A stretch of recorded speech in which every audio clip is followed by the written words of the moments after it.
안녕하세요. 책 읽어주는 책돌이입니다. 지금 읽어드릴 책은 지난번에 이어 46회째로 사마천 사기입니다. 합종의 맥락으로 제후의 들을 서로 긴밀하게 연결시킨 사람은 다름 아닌 소진입니다. 그는 옛나라의 재상이 되어 제나라를 격파한 뒤 그 땅을 나누어 갖기로 옛나라 왕과 업무하였습니다. 그래서 저는 그 죄를 지어 옛나라를 도망친 것처럼 꾸미고 제나라로 가서 제나라 재상을 2년 동안 하다가 옛나라 왕과의 업무가 드러나 길바닥에서 거열형을 당했던 것입니다. 일개 사기꾼 소진이 천하경영을 도모하여 제후를 하나로 묶으려 했으니 그의 책략은 성공할 수 없었던 것은 너무도 당연했습니다. 지금 진나라와 초나라는 국경을 맞대고 있는 가까운 나라입니다. 대왕께서 저를 믿고 제 의견을 들어주신다면 저는 진왕에게 진나라의 태자를 인질로 보낼 것을 청할 테니 초나라도 태자를 진나라의 인질로 보내주기 바랍니다. 또 진나라의 공주를 대왕의 희첩으로 삼도록 할 것이며 만호의 대호 더욱더 바치겠습니다. 이렇게 하여 두 나라는 영원히 형제의 나라가 되기로 약정하고 서로 공격을 하지 않게 되며 이보다 더 좋은 상책은 없을 것입니다. 초나라 왕은 이미 장의를 넘겨받았으나 약속한 검정 땅을 진나라에 주기가 아까워 장의의 의견에 따르려고 했다. 그러자 구른이 반대하였다. 전에 대왕께서 장의에게 속으셨기 때문에 장의가 오면 그를 삶아 죽일 것으로 생각했습니다. 그런데 이제 그를 놓아주고 참아 죽이지 못하시며 나아가 그의 허황된 말에 따르려고 하시니 그렇게 하실 수는 없습니다. 그러나 왕은 말했다. 장의의 권리를 받아들이고 다시 검정을 지키는 것은 아주 좋은 이익이다. 나는 이미 동의하였다. 뒤에 와서 그를 배반하면 좋지 못하다. 왕은 끝내 장의의 의견에 따라 진나라와 화친을 맺었다. 구른의 비가 구른은 학식이 높고 시를 잘 지었으며 정치적 색깔이 뛰어나 초나라 회양의 두터운 신임을 받고 있었다. 그런데 조정 대신 중에 구른을 시기하여 기회만 있으면 구른을 비방하는 사람이 있었다. 어느 날 구른이 왕으로부터 어떤 법령의 초안을 만들라는 명령을 받고 그 초안을 다듬고 있었는데 평소부터 구른을 시기했던 대부 건상이 그것을 뺏고자 하였다. 구른이 강력히 거부하자 그는 왕에게 군을 비방하였다. 지금 구른은 자기가 아니면 초나라의 법도 만들 수 없으며 왕도 아무 일도 할 수 없다고 큰소리치고 다닙니다. 그를 주의시켜 주십시오. 그러자 희왕은 점차 구른을 멀리하게 됐으며 마침내 추방시켜버렸다. 구른은 안타까웠다. 왕이 아첨만을 좋아하고 충신의 올바른 소리를 받아들이지 못하며 간신들이 나를 좌지우지하여 나라의 앞날이 정말 걱정스러웠던 것이다. 구른은 우울하고 슬픔에 겨운 유배생활 속에서 이소라는 시를 지었다. 이소는 바로 우수에 부딪힌다라는 뜻이다. 자기가 그 특유의 협박과 가문의 실로 초나라를 빠져나간 후 진나라는 다른 나라와 동맹관계를 맺더니 이었고 초나라에 쳐들어왔다. 순식간에 6개의 성을 점령하고 진나라는 국경지방에서 휴전회담을 열자고 제안을 해왔다. 이 제안을 놓고 초나라에서는 받자는 파와 받지 말자는 파로 나뉘었다. 구른은 강력히 거부하자는 주장이었다. 진나라는 간사하고 표독스러운 나라입니다. 절대로 저들의 업무에 말려들어서는 안됩니다. 대왕께서는 가시지 마십시오. 그러나 왕의 막내 아들인 지랑과 건상덕은 진나라 방문을 권하였다. 지금이야말로 진나라와 우호관계를 맺을 수 있는 좋은 기회입니다. 결국 회왕은 회담 장소로 떠났다. 그런데 왕이 그곳에 도착하자마자 진나라는 복병을 배치하여 태론을 차단하고 회왕을 사로잡아버렸다. 그때서야 회왕은 구른의 말을 듣지 않았던 것을 크게 후회하였으나 이미 엎질러진 물이었다. 그는 그 후 간신히 조나라로 도망쳤으나 진나라를 무수한 조나라는 그를 다시 진나라로 돌려보내버렸다. 한편 회왕이 진나라의 포로가 되자 회왕의 장남이 왕으로 되었고 자라는 재상이 되었다. 그런데 사람들이 회왕을 진나라로 가게 만든 자라를 비난하자 그는 도리어 구른에게 책임을 뒤집으시고 또다시 추방시켰다. 구른은 마치 매미가 더러운 흙구덩이에서 허물을 벗고 나오듯 진흙탕 속에서도 더럽혀지지 않고 혼탁한 먼지와 티끌로 가득 찬 세상에서도 홀로 헐헐 날아 세상의 더러운 때를 뒤집어 쓰지 않으니 실로 그의 지존은 달의 고기란 기상에 비길 수 있고 태양의 영원한 빛과 같다고 할 것이다. 추방당한 구른이 머리를 부러뜨리고 비탄에 잠겨 강변을 그리고 있었다. 이때 한 어부가 구른을 보고 말을 걸어왔다. 당신은 구른 선생이 아니십니까? 왜 이런 곳에 계시죠? 그러자 구른이 대답했다. 세상이 혼탁해도 나만은 깨끗이 살고 싶소. 모든 사람이 취해 있는데 나 홀로 취하지 않았소. 그래서 내가 쫓겨난 것이라고. 이에 어부가 물었다. 조건에 얽매이지 않고 세상 흐름에 몸을 맡기는 것이 성인이 사는 방법이라고 합니다. 세상이 혼탁할 때는 어찌 그 흐름에 몸을 맡기지 않습니까? 모든 사람이 취해 있다면 어찌 막걸리라도 마시고 취해 보시지 않습니까? 가슴속에 빛나는 보석을 품었으면서 어찌 스스로 쫓겨날 일을 만드셨습니까? 그러자 구른이 정색하게 말했다. 얼굴을 씻은 다음에는 반드시 모자를 털고 목욕을 한 다음에는 반드시 옷을 턴다고 합니다. 깨끗한 몸에 어찌 때를 묻히며 더럽힐 수 있겠소. 그럴 바에는 차라리 흐르는 저 명나수에 몸을 던져 물고기 밥이 되겠소. 어찌 더러운 세속에 몸을 맡길 수 있으리요.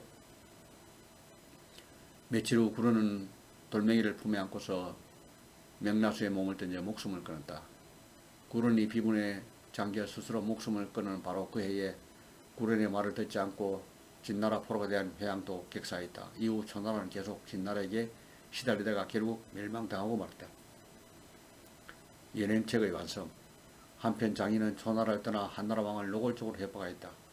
한나라의 지세는 험하고 사람들은 모두 산악지대에 살고 있습니다. 전국에서 생산되는 곡식은 콩 아니면 보리밖에 없고 백성들은 콩밥과 콩잎으로 끓인 국이나 먹고 만일 하늘라도 흉년이 든다면 술 지금에도 먹을 수 없는 형편입니다. 한나라 영토는 사방 900리에 불과하고 군대는 치사방까지 합쳐봐야 30만이며 도원 가능한 병력은 20만에 지나지 않습니다. 이에 비해 진나라는 군사가 100만 명인데다가 전차가 1000대, 군마는 만필이라며 호랑이처럼 용맹스러운 병사들입니다. 한나라 병사는 갑옷을 입고 투구를 선 채 싸우지만 진나라 군사는 갑옷을 벗어던지고 맨발과 알몸으로 적진에 뛰어들어 왼손에는 적의 머리를 쥐고 오른손으로는 포로를 끼고 돌아옵니다. 지금 합종을 주장하는 자들은 붕당을 만들어 모두 비붕관계에 경영하여 말합니다. 나의 계책을 따르면 천하의 패자가 될 수 있다고 말합니다. 그러나 그것은 국가의 장기적 이익을 돌보지 않은 일실 계변에 지하지 않으면 그것에 귀 기울이는 것처럼 군주를 망치는 일도 없습니다. 앞장서서 진나라를 섬기면 안전하지만 진나라를 섬기지 않으면 위험합니다. 화근을 만들면서 복을 바라는 것은 얕은 교회에 지나지 않으며 오히려 원한만 깊어갈 뿐입니다. 대왕께서는 잘 생각하시기 바랍니다. 한나라 왕은 장의의 의견에 따랐다. 자기가 진나라에 돌아와 보호하자 해왕은 장의에게 무신군이라는 칭호를 내리고 5덥을 주었다. 그런 연후에 장의는 제나라 왕을 설득하러 갔다. 지금 천하에 제나라보다 강한 나라는 없습니다. 제나라 백성들은 모두 부귀와 영화를 누리고 있습니다. 하지만 대왕을 위한 계책을 꾸미는 자들은 모두 일시적인 이익만 주장하고 장기적인 이익을 돌아보지 않습니다.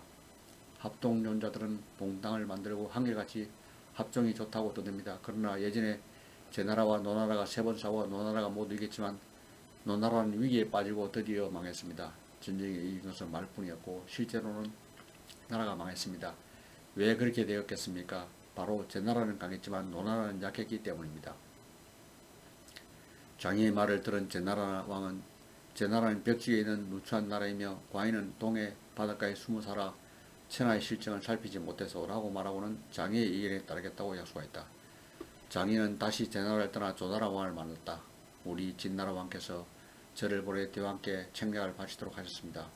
대왕께서 천하의 제후들을 거두어 진나라를 배척하여 진나라가 한과를 나오지 못한 지 15년이 되었습니다. 대왕의 위엄이 천하에 떨치니 우리 진나라는 공포에 질려 고개도 못 들고 오직 무기와 거기를 정비하고 말타기와 할쏘기를 익혔으면 농사입사 국색을 비추가면서 두렵고 슬픈 나날 속에서 감히 움직이지 못했습니다. 이제 진나라는 대왕 덕분으로 파초를 정복하고 한중을 점령했습니다.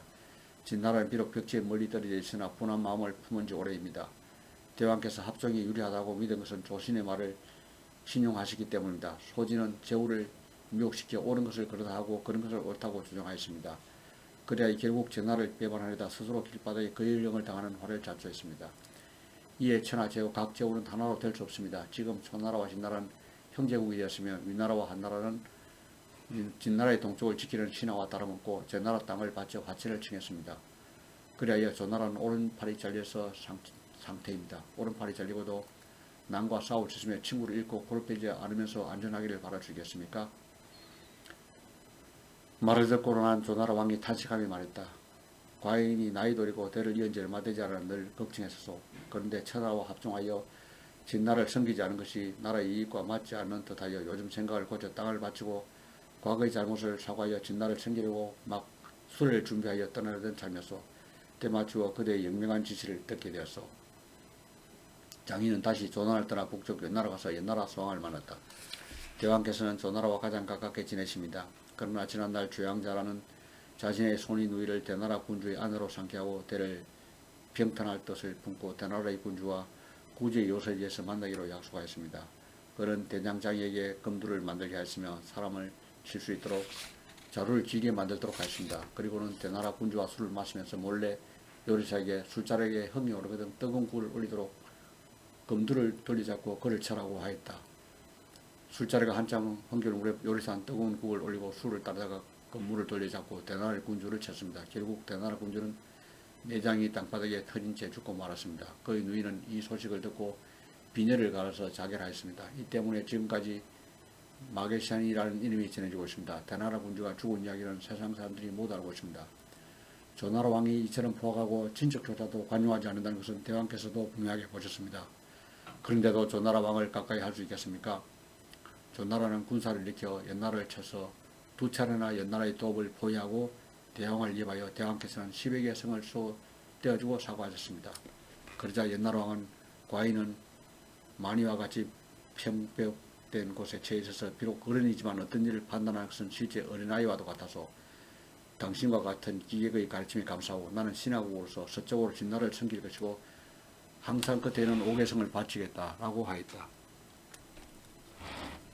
장인의 마지막 계략. 장인은 연행의 완성을 보고하기 위해 진나라를 향했다. 그러나 진나라 수도 함양에 도착하기 전에 회왕이 죽고 그의 아들 모왕이 왕위에 올랐다. 모왕은 태자 때부터 장의를 싫어했는데 그가 즉위하자 군신 모두 장의를 비방하고 나섰다. 장의는 신용할 수 없는 사람이다. 자기 몸을 위해서는 나라도 팔아먹을 자입니다. 다시 그를 등용하게 되면 틀림없이 천하의 비웃음을 받게 될 것입니다. 제후들은 장의와 모왕의 관계가 좋지 않다는 소문을 듣자 모두 연행책을 배반하고 다시 합종책을 실행하였다. 대신들이 밤낮으로 장의를 헐뜯는 가운데 이번에는 전나라에서도 사자가 방임되어 진나라가 장의를 임용하는 것을 비난하였다. 장의는 처형될 것이 두려워 무왕에게 제안하였다. 제게 좋은 생각이 있습니다. 그러자 왕이 물었다. 어떤 생각인가? 장의가 대답하였다. 우리 진나라는 동쪽에 큰 변란이 있어야만 비로소 대왕께서 많은 영토를 얻을 수 있습니다. 지금 제나라 왕은 저를 원수로 정오하고 있습니다. 그는 제가 가는 곳으로 군사를 이끌고 쳐들어오고 있습니다. 그래서 제가 위나라로 가려 하니 허락해 주십시오. 제가 위나라에 있다는 것을 알게 되면 제나라는 반드시 대군을 일으켜 위나라를 공격하겠습니다. 두 나라 군사가 대차하여 서로 병력을 빼돌 수 없을 때 대왕께서는 그 때문에 한 나라를 공개하여 삼천지방에 진출하고 함권을 넘어 주나라에 압력을 가하면 주나라는 틀림없이 제기를 내놓을 것입니다. 그렇게 되면 진나라는 천자를 끼고 천하의 지도와 호적을 점유하게 되니 이는 가히 왕의 가장 큰 공적입니다. 모왕은 그 말이 옳게 생각되어 장의에게 전차 30대를 주어 위나라에 가도록 하였다. 그랬더니 과연 전나라는 대군을 출동시켜 위나라로 진격하게 하는 것이었다. 겁에 질린 위나라 왕에게 장의가 말했다. 걱정할 것 없습니다. 저에게 모든 일을 맡겨주십시오. 그러고는 즉시 문객인 풍이를 초나라에 보내 초나라 사자라는 명의를 빌린 후 전나라와 전나라 왕을 만나겠다. 왕을 만나자 풍이가 말하였다. 대왕께서는 장의를 그렇게 미워하시면서 실제로 진학으로 하여금 더욱 장의를 신임하도록 만들고 계십니다. 그게 무슨 말인가? 과인은 장의를 정하여 그가 가는 곳이라면 어디든지 공격하기로 결심했다. 그런데 그것이 왜 그자의 신임을 높게 된다는 말인가? 풍이가 말했다. 그렇기 때문에 더욱 장의의 신임이 높아지는 것입니다. 사실 장의는 위나라로 가기 전에 진나라 왕과 은밀히 약속했습니다. 진나라로서는 동쪽 나라들이 싸울 때 영토를 넓힐 수 있는 가장 좋은 기회이다. 지금 제나라 왕이 정의를 원수로 생각하고 있는 것을 이용해 위나라와 제나라를 싸움 붙이고 두 나라가 병력을 빼돌 수 없는 상태가 되면 진나라는 한나라를 공격한다. 그러므로 진왕은 장의에게 30대의 술을 주고 위나라로 가게 한 것입니다. 지금 장의가 위나라에 가니 대왕께서는 과연 위나라를 공격하실 것입니다. 그렇다면 대왕께서는 대내적으로 국력을 소모하고 대외적으로 자기 부방 국가를 공격하고 있습니다. 적을 많이 만들고 위난의 직만이 있으니 이는 장의로 하여금 더욱 진왕의 신임을 받도록 하는 것이 아니겠습니까? 제나라 왕은 그대의 말이 옳소라면 곧 철수명령을 냈다. 그 후 장의는 1년 동안 위나라의 재상을 지내다가 죽었다. 이상으로 책 읽기를 마치겠습니다.